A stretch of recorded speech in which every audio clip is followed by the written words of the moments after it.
বাংলাদেশ একটি নদী ও সমুদ্র বিস্তৃত দেশ, কিন্তু জলবায়ু পরিবর্তনের কারণে আমরা প্রতিনিয়ত দেখি পাহাড় ধস, নদী ভাঙ্গন, বন্যা ও তাপপ্রবাহ। আর এই প্রভাব পড়ছে পর্যটনের উপরেও। আপনারা দেখছেন ইকো জে অ্যান্ড ট্রাভেল, যেখানে আমাদের চেষ্টা থাকে আপনার ট্রাভেলকে আরও বেশি ইকো ফ্রেন্ডলি করে প্রকৃতির আরও সান্নিধ্যে নিয়ে যাবার, যাতে ইকো, মাইন্ড, নেচার, জার্নি এই চারটি শব্দের একটি যোগসূত্র তৈরি হয়।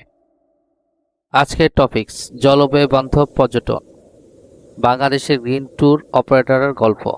এই গল্প শুধু প্রকৃতির নয়, মানুষের অদম্য ইচ্ছাশক্তির। শেষ পর্যন্ত থাকুন, কারণ এই গ্রিন হিরোরাই আমাদের ভবিষ্যৎ। জলবায়ু পরিবর্তনের কারণে আমাদের ভ্রমণের সময়কাল পাল্টে যাচ্ছে। বর্ষা দীর্ঘ হচ্ছে, শীতকাল কমছে, সুন্দরবনের লবণাক্ততা বাড়ছে, যা পর্যটন শিল্পকে আরও ঝুঁকিপূর্ণ করে তুলেছে।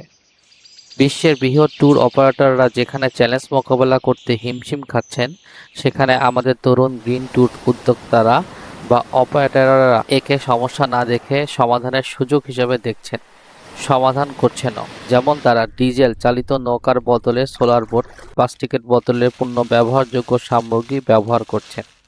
এটাই জলবায়ু বান্ধব পর্যটন। দেখতে ছোট পদক্ষেপ হলেও সামগ্রিক বিচারে ভবিষ্যতে তা জলবায়ুর পজিটিভ পরিবর্তন আনবে বলে আমরা বিশ্বাস করি। আপনি বা আপনারা যারা ঘন ঘন ভ্রমণ করেন, কমেন্টে জানান তো আপনারা শেষ ট্রিপে আপনার কতগুলি প্লাস্টিকের বোতল ব্যবহার করেছেন। এক সময় ঘুরতে যাওয়া মানেই ছিল পরিবারের সাথে যাওয়া। এছাড়া সেই সময় একা বা ছোট্ট গ্রুপে পাহাড়ে যাওয়া, হ্যাকিং কিংবা অ্যাডভেঞ্চার করার চিন্তা করাই যেত না। তাছাড়া ফ্যামিলি ট্যুর হলে নিতে হতো লম্বা প্রস্তুতি আর হাজারো ঝুঁকি ঝামেলা, যেমন ছুটি ম্যানেজ করা, বড় একটা খরচের হিসাব করা, হোটেল বুকিং দেওয়া, সবকিছু মিলিয়ে ছিল একটা বিশাল হ্যাসেল। এ পড়বার ভয়ে ঘুরতে যাওয়া স্বপ্নটাই অনেকের স্বপ্নই থেকে যেত, ঠিক আমার মতো। কিন্তু এখন সময় পাল্টেছে। এখন ঘোরাঘুরি মানে মনের ইচ্ছা আর পকেটে টাকা থাকলেই সম্ভব হচ্ছে দারুণ সব ভ্রমণ এক্সপিরিয়েন্স ট্যুর অপারেটরদের কারণে। আর এই নতুন ভ্রমণ সংস্কৃতির সবচেয়ে বড় চালক হয়ে উঠছে গ্রুপ ভিত্তিক ট্রাভেল কালচার। যেমন ফেসবুক, ইনস্টাগ্রাম বা হোয়াটসঅ্যাপ খুললে এখন চোখে পড়ে একের পর এক বাজেট ফ্রেন্ডলি প্যাকেজ ট্যুরের অফার। ডে লং ট্যুর, 2 দিনে সাজেক, 3 দিনে কক্সবাজার, বা 3 থেকে 4 দিন সুন্দরবন, 5 দিনে ভুটান। কি নেই সে পোস্টে? নির্দিষ্ট তারিখ থেকে শুরু করে কিসে যাবেন, কোথায় থাকবেন, কি খাবেন, এক কথায় তারা সব আয়োজন করে ডাকছে আপনাকে ঘুরতে, দেশ বা বিদেশ।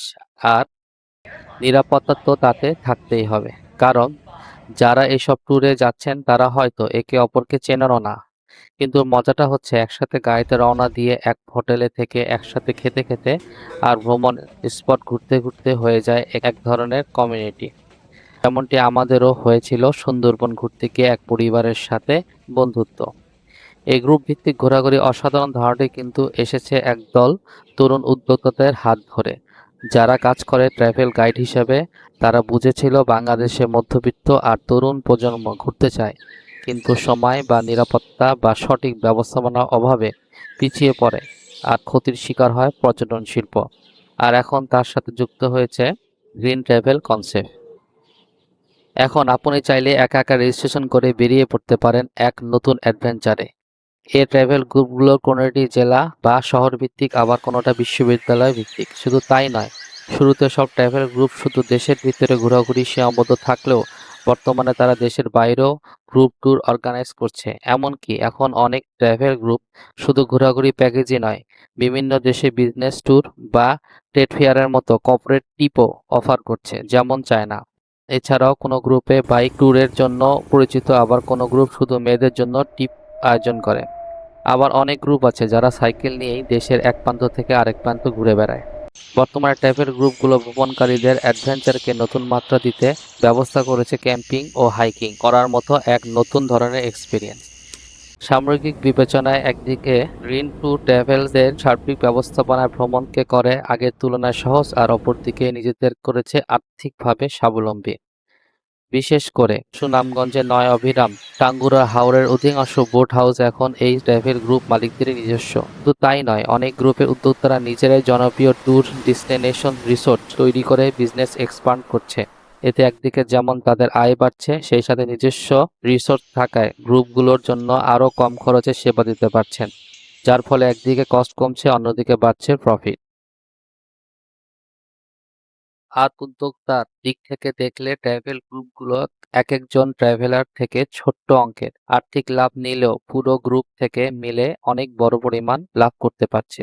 যেমন যদি প্রতি ট্রাভেলার থেকে মাত্র 500 টাকা করেও লাভ হয় এবং গ্রুপে 30 জন থাকে, তাহলে এক ট্রিপে লাভ হয় প্রায় 15,000 টাকা। আবার কেউ যদি নিজস্ব বাস বা রিসোর্ট ব্যবহার করে, তাহলে লাভের অঙ্ক আরও বাড়ে। এই জন্য অনেকে এখন এটাকে ফুল টাইম প্রফেশন হিসেবেও নিচ্ছেন, চাকরির পিছনে না দৌড়িয়ে।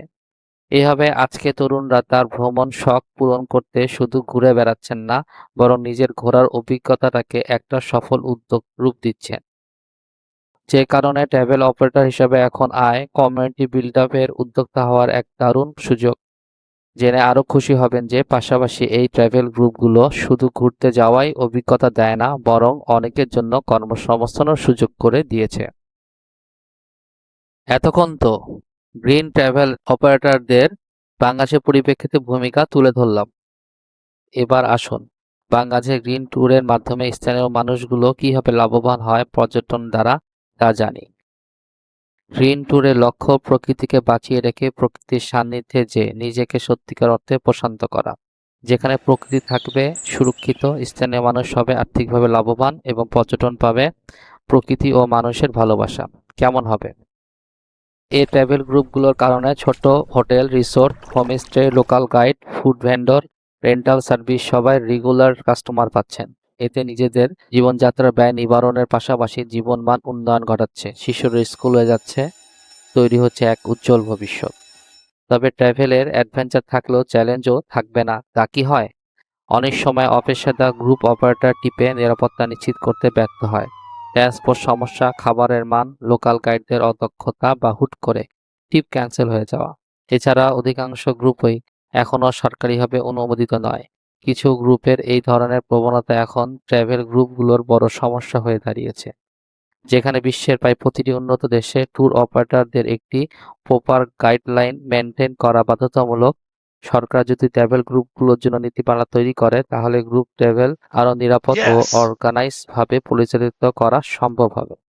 তবে সে পর্যন্ত আমাদের ঘোরাঘুরি তো বন্ধ রাখা যাবে না। কমেন্টে লিখুন, যাবে কি? যদি উত্তর হয় না, তাহলে আমাদের মানতে হবে কিছু নিয়ম নীতি আমাদের গ্রিন ট্যুর বাস্তবায়নে। চলুন জেনে নেই সেইগুলো। ট্রাভেলে স্টিলের পানির বোতল বহন করুন। প্লাস্টিকজাত জিনিস কেনা থেকে বিরত থাকুন। আপনার প্লাস্টিক বর্জ্য থাকলে তা ক্যারি করবার একটা ব্যাগ রাখুন। ফটোগ্রাফি করবার ক্ষেত্রে প্রকৃতির প্রতি দায়িত্ববান থাকুন। ভ্রমণে সম্ভব হলে হাঁটুন, সাইকেল ব্যবহার করুন।